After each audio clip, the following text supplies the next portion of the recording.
Como o senhor avalia o trabalho da CPMI a longo prazo? Né? Essa pergunta, vamos para a resposta do Arthur Maia.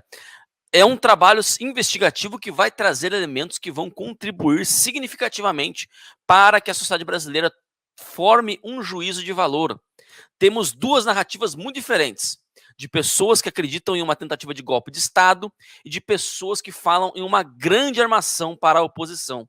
Mas o fato é que havia vândalos que invadiram o Supremo Tribunal Federal, o Planalto e o Congresso Nacional e cometeram barbaridades. Um evento como esse não pode passar em branco. O roteiro da CPMI vai ser semelhante ao que o STF já está fazendo.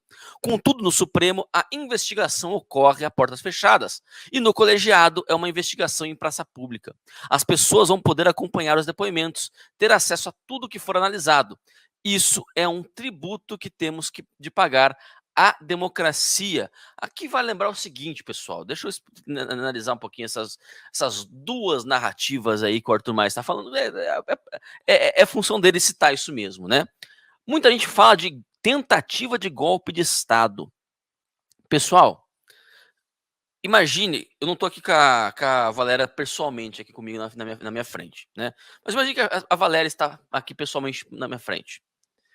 Imagine, né, existe, né, existe a figura jurídica da tentativa de homicídio, certo?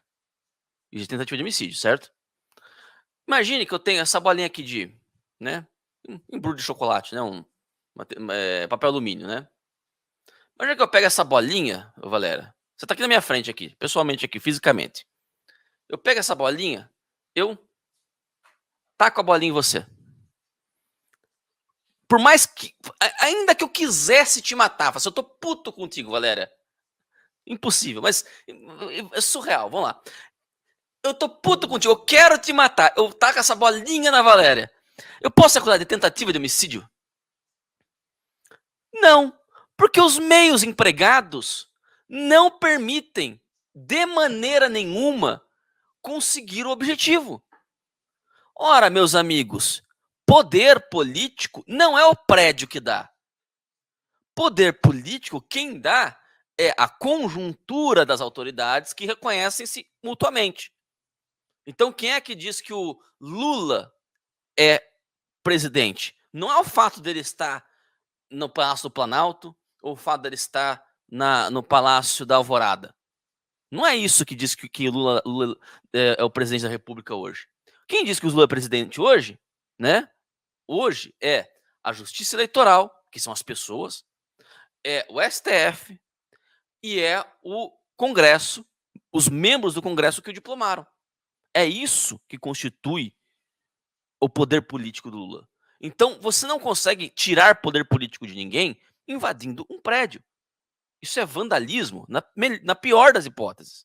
Nunca tentativa de golpe, porque não há nenhuma linha de ação onde, da invasão de um prédio, se conduza à aquisição de poder político. Não há uma linha de ação que conduza uma coisa a outra. Então é evidente que isso não é uma tentativa de golpe. Ainda que fique comprovado que não houve armação nenhuma, que foi realmente vândalos da direita bolsonarista, não sei o que, não sei o que, não sei o que. Não há como você conduzir isso para uma tentativa de golpe. É a mesma coisa do que a gente fala do 16 de janeiro lá dos Estados Unidos. Quando o Trump, né, quando os trumpistas entraram lá no Capitólio. É a mesma coisa. Eles vão fazer o quê? Vão sentar lá, começar a despachar e de repente o resto do país vai todo começar a obedecer? Tem merda na cabeça? Olha, isso aí aconteceu, vou te falar uma coisa, Valério, isso aí me lembra uma história que eu li uns anos atrás num livro, de uma tentativa de golpe de Estado no Império Chinês, na dinastia Ming, né? Isso no começo enfim, né, na primeira metade do milênio passado, né? E que um dos elementos dessa tentativa de golpe de Estado, né, que era a irmã e o cunhado do imperador querendo dar golpe de Estado no cara, né? O cara, o que ele fez? Ele roubou as insígnias imperiais que, em tese, lhe dariam autoridade para comandar as tropas. Ele chegou na tropa e falou assim: ó, tô com a insígnia aqui, agora vocês vão me obedecer. A tropa virou para ele e falou assim: vai te catar, meu filho. Mas vá merda você, entendeu? Então, assim, é isso, entendeu? É essa mentalidade, é confundir, achar que o símbolo, né, o símbolo e o signo e o significante são a mesma coisa. Não, a Praça dos Três Poderes, os palácios, né, o Palácio do Planalto, o Congresso Nacional, né, enquanto o prédio, né, do Congresso Nacional, o prédio do STF, eles são símbolo dos poderes, mas eles não são os poderes. Eles não são os poderes. Entendeu? Porque, meus amigos, se fosse assim, eu quero saber por que não teve um filho da puta de um manifestante que entrou na sala do Alexandre de Moraes e não despachou para cancelar o pedido de prisão do Lula dos Santos. É óbvio, porque não poderia. Não poderia, meus amigos. Porque estar na sala do Alexandre de Moraes não te transforma em Alexandre de Moraes, não te transforma em ministro do STF. Então não adianta, você pode entrar na casa do sujeito, pode dormir na cama dele com a mulher dele.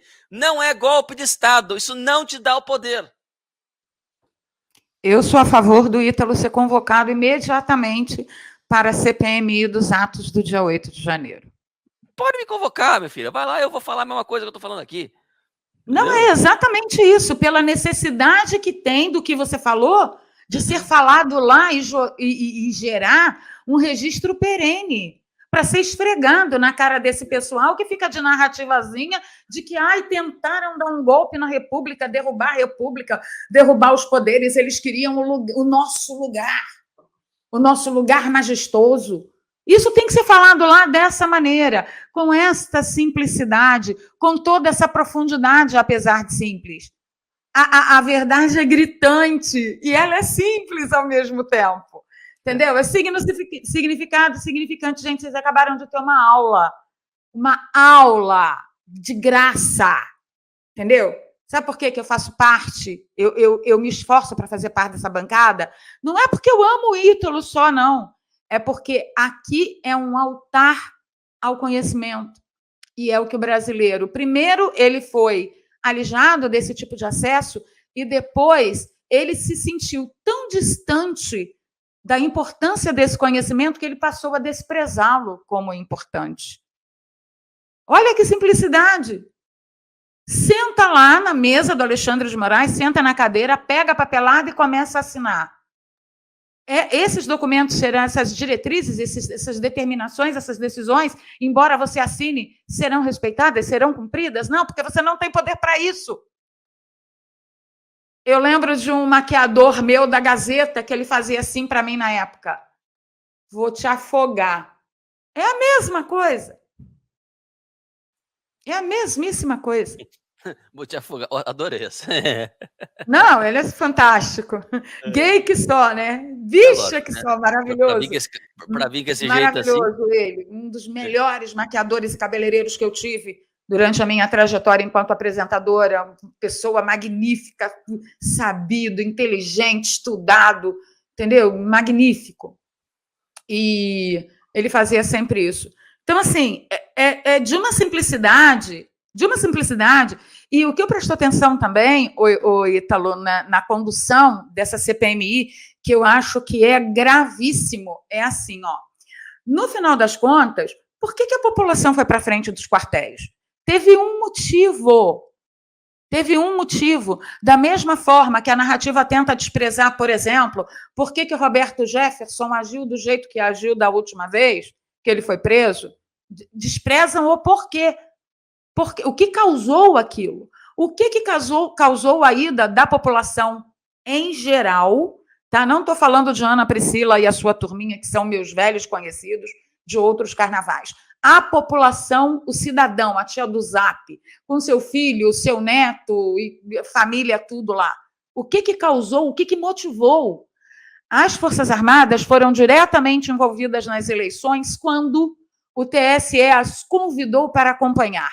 No meio do caminho, as Forças Armadas entenderam que elas ali estavam sendo feitas de bucha de canhão para validar algo que, pelo relatório que foi emitido no final, talvez não pudesse ser validado, como estavam contando.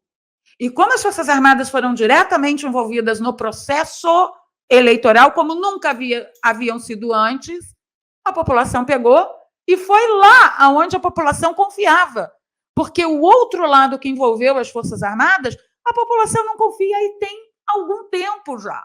Não é à toa que as manifestações para a validação do voto impresso foram tão grandes e tão insistentes. E na CPMI do dia 8 de janeiro, isso precisa ser abordado dessa forma simples. Estabeleçam uma timeline, pelo amor de Deus. O fato da população ter ido para frente do quartel era indignação. Mas por que foi para lá? Não porque queriam... vocês foram envolvidos, façam valer o relatório, pelo amor de Deus. Então foi isso. E isso não é tocado no assunto. Por quê? Porque até os nossos parlamentares, eles se colocaram dentro da narrativa, dentro do texto possível de se defender ali, da palavra possível. Porque você sabe que hoje falar contra as caixinhas mágicas virou crime, embora não tenha isso na lei. Virou crime. E a nossa base de oposição está na narrativa se submetendo a essa imposição, o que eu também acho grave, entendeu? Acho uma falha aí. Eu não entendo, sinceramente, o que eu falei aqui, né? Agradeço, né, os elogios que você me deu, mas, assim, vou ser sincero, o que eu falei aqui não é nenhum rocket science também, né? Não é, assim, porra, é só avisar, vocês estão forçando a barra, é denunciar isso aí, vocês estão forçando a barra. Como é que os deputados não falaram isso aí, não meteram a boca no trambolho, não falam esse tempo todo, entendeu? Senhora, ainda que não seja verdade que tenha infiltrados ali, ainda que não seja verdade, mesmo assim, a acusação de golpe, ela é plantada. Uhum. Por quê? Porque ela aproveitou uma situação absolutamente, infinitamente menos grave do que um golpe de Estado, que é um caso de vandalismo, que é grave, mas é infinitamente menos grave do que um golpe de Estado, e tá chamando de golpe de Estado. Meu Deus do céu, isso é derrota da inteligência. Isso é derrota da inteligência no Brasil, meu Deus. Exatamente. Entendeu? Imagina, na tentativa de um golpe de Estado, se a autoridade policial diz sentado e todo mundo senta. Todo mundo sentou. Foi o que meu filho falou, mãe, todo mundo desarmado e pacífico. Senão, o quebra-pau ia começar ali. Ia vir a autoridade do Estado que você está derrubando, teoricamente, ia dizer, sentado. O derrubador do Estado ia dizer uma vírgula e já ia partir para cima. Não faz o menor sentido. Exato. Então, assim, é difícil. Às vezes eu acho que o nosso trabalho aqui, viu, Valéria? Nosso trabalho aqui é eu já falei algumas vezes, já, é de descascar cebola. Uhum. É ir tirando, né, as cascas, né, tirando as camadas, entendeu? Porque é isso, assim, pô, a mídia tá lá, golpe de Estado, tentativa de golpe, não sei o que, não sei o que, mas, gente, não existem elementos de golpe de Estado nesse negócio aqui. Vamos parar para pensar o que está acontecendo ali. Ainda que aquilo que a mídia afirme factualmente seja verdadeiro, do ponto de vista factual, né, seja verdadeiro, ainda assim, né, a análise que é feita em cima, né, aquilo que é jogado em cima, aquela narrativa que é feita em cima, ela é totalmente descolada da realidade. Totalmente descolada da realidade. Ainda que seja assim uma demonstração, não, porque de fato aquelas pessoas estavam ali, bolsonaristas e tal, não sei o que, de fato elas entraram e quebraram tudo. Elas queriam. Elas queriam. Não, e mesmo que quisessem dar um golpe de Estado. Exatamente. Eu também quero muita coisa. Aqui, o cara tá ali falando, nós estamos entrando aqui porque nós vamos tomar o poder, que não sei o que, não sei o que. Os caras não tinham condições, é crime impossível. É crime impossível. Isso é a figura do direito. Sabe disso, Valério? Você vê Não. uma pessoa sentada na cadeira, né? Você puxa a arma, dá um tiro na pessoa e depois fica revelado que a pessoa já estava morta. É crime impossível. Você não tem como matar um morto. Ainda que você quisesse matar. Ainda que você estivesse agindo uma fé, você agora peguei esse filho da puta. Pá, pá, pá, pá, pá. Olha Entendeu? que exemplo maravilhoso. Senta o dedo dele, entendeu? Mas aí depois vai fazer o análise meu Deus do céu, né? O IML vai lá e faz autópsia, né? E o cara diz assim, o legista fala o seguinte: olha, na verdade o cara já tava morto fazia 2 dias, já ele infartou na cadeira, achava que tava dormindo, mas tava infartado lá, entendeu? Ou seja, é crime impossível. É crime impossível. Você não tem como matar um morto. Entendeu? É a mesma coisa, você não tem como. Entendeu? Com uma bolinha de coisa, né? Você não tem como matar alguém. Né? Uma bolinha aqui, né? Ou vou te afogar. Não tem, não existe, porra. Entendeu? Não existe. Tem gente uns comentários aqui, eu queria ver, peraí. O João Bolsa diz assim: Ítalo tem que se preocupar com a política de Rio Claro. Estou me preocupando, gente. Eu estou aqui direto. Eu sou testemunha. Tem que começar por aí. É exatamente isso, João. Tem que estar toda a razão. Tem que começar pela localidade. Tem que entrar. Né? Entra em escola de samba, entra em motoclube, entendeu? Entra em escola de samba, entra em organização. Né? Ontem eu entrevistei um pessoal aqui que organiza uma festa junina, por exemplo. Entrevistei aqui no podcast, né? 38 sem agulha. O pessoal que ele faz o quê? Eles organizam. Qual que é a grande pegada dos caras? Eles organizam uma festa junina. É isso. E com a festa junina tem toda a questão da militância que eles fazem. Entendeu? O Davi Muniz, Rio Claro, cidade do interior de São Paulo, tem maior influência alemã. 2024, bicentenário da imigração alemã. Casamento do Dom Pedro com a princesa Leopoldina da Áustria. Aqui tem uma influência alemã, sim, mas a maior parte aqui, na verdade, é italiano. É um pouco, né? Um pouco dos dois, né? Simple Man pergunta: Ítalo, por que não está participando do Terça Livre com o Alan? Eu participo de vez em quando, às vezes ele participa aqui também. O problema é que, gente, acho que vocês sabem a resposta. Por que eu não estou o tempo todo com o Alan? Vocês sabem muito bem a resposta. Endereço físico no Brasil, meu bem. Eu acho que vocês sabem muito bem. Entendeu? O Marcelo Pimentel fala assim: o Max era o preferido para essas analogias. Eu lembrei dele esses dias. Eu fiz uma analogia com um rapaz que estava aqui no Boletim Geek, né? Eu falei assim: poxa, só lá do Max. Porque o Max é o cara que eu matava, eu esquartejava, eu roubava, eu espancava. Entendeu? Nos meus exemplos, assim, eram os melhores. Assim, o Max só se dava bem. Entendeu? Nossa senhora. O pessoal perguntando onde está o Terça Livre agora. Está no Rumble. Às 20 horas. Todos os dias, com o programa Guerra de Informações. Tá lá o Alan dos Santos, lá no Rumble.